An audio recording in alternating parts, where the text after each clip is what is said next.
Olá, bom dia. Como é que vocês estão? Estão bonzinhos? Eu estou bem. Vamos ficar ainda melhor, né? Então, hoje eu resolvi compartilhar com vocês algumas coisas particulares, né? Então, eu uso o nome Esther da Luz, que não é nome de batismo. Nasci lá em Caucaia, Ceará, e de lá vim para cá com 7 anos. Eu completei 8 anos aqui no Rio de Janeiro.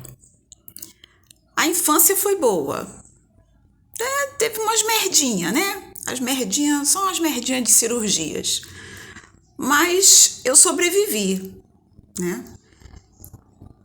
Foi uma meleca, foi horrível, mas eu sobrevivi. E aí, depois dessas cirurgias, eu vim aqui para o Rio de Janeiro morar com a minha mãe. Aí moramos em Madureira. E de Madureira, como era a casa de uns primos, né, dela, e era só um quarto que a gente tinha, não tinha condição, né, de morar. Eram 3 pessoas, minha mãe, 2 tias, eu, nesse quarto. E aí a minha mãe alugou uma casa e fomos morar em Nilópolis. E lá eu fiquei até 2018. Bom, mas aí, nesse momento foi quando eu comecei a morar com a minha mãe mesmo direto, porque antes disso eu fui criada pela minha avó. Fiquei muito tempo com a minha avó e com tios também. E a vozinha Esther, foi por isso que eu botei o meu pseudônimo de Esther, em homenagem a ela. E foi... O que eu lembro da minha infância? Eu não lembro de muita coisa assim legal não, né? Não foi muito legal não. Mas, como eu já disse, eu superei. E aí fomos morar em Nilópolis. Lá eu comecei a estudar numa escolinha. Adorava a escola. Engraçado. E era só eu que gostava da escola. Porque quando o professor falava que, vamos, semana que vem não teremos aula na quinta nem na sexta, aí as crianças todas, e eu, que droga. Porque a escola, para mim, era o meu lazer. Eu adorava ir para a escola. E terminei o meu ginásio, tudo lá em Nilópolis, né, que fiquei lá até 2018. Mas sempre muito apegada a estudo, sempre gostei muito de estudar. Principalmente porque eu percebi, enquanto criança, que a minha mãe tinha uma vida bem sacrificada, né? Porque como a maioria das mulheres criou os filhos só, os pais não assumiram, né? Nem o meu chegou a dar obrigado, chegou a dar pensão, né? Mas era uma coisa insignificante. Sei lá quanto era, mas não era insignificante, não dava para tomar conta de uma criança, para responder por uma criança, né? E o dos outros 2 irmãos, que eu tenho mais 2 irmãos, ele também não assumiu, né? Então ela que segurou a onda todinha, costurando, é a costureira ela, guerreira mesmo.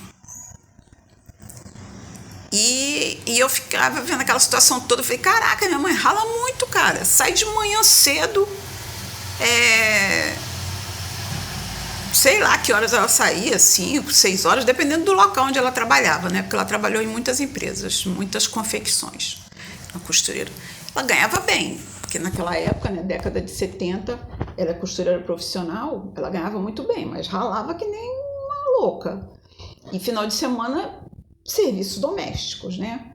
Porque eu ajudava, na época eu já estava com 8 para 9 anos, eu ajudava nas coisas de casa, mas roupa para lavar, não, ela que lavava, né? Fazia durante a semana comida, essas coisas e tal.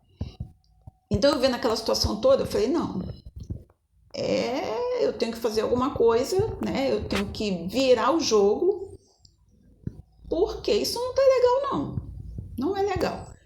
Nós nunca passamos fome, graças a Deus, porque ela trabalhava muito mesmo, a gente nunca passou fome. Mas era uma vida muito difícil, né? Algumas coisas assim que você percebe que se houvesse a figura paterna assumindo a responsabilidade, não seria tão difícil, não teria sido tão difícil assim. Então eu fiquei com aquela coisa, o estudo para mim era muito importante. E eu percebia, não só para melhorar a nossa situação financeira, é porque eu acho que eu já vim com isso mesmo, de nascença. Eu gosto mesmo de estudar. Posso dizer que eu sou viciada em estudo. Agora não tanto não, mais não, tá? Mas ainda gosto muito de estudar. O conhecimento me fascina. Eu gosto de conhecer coisas novas. Gosto de entender certas coisas, embora eu saiba que muitas coisas a gente nunca vai entender, a gente não vai saber, né? Como diz uma frase antiga, né? Uma filosofia, né? Entre o céu e a terra há muitos mistérios que a nossa vã filosofia nunca irá explicar, porque não está no nosso esqueleto, né? E aí tirava notas ótimas e tal, mas assim, nunca dizendo assim, mãe, olha aqui, eu tirei nota 10. Ela olhava, não era com ela. O problema é seu. Ótimo que você tirou 10.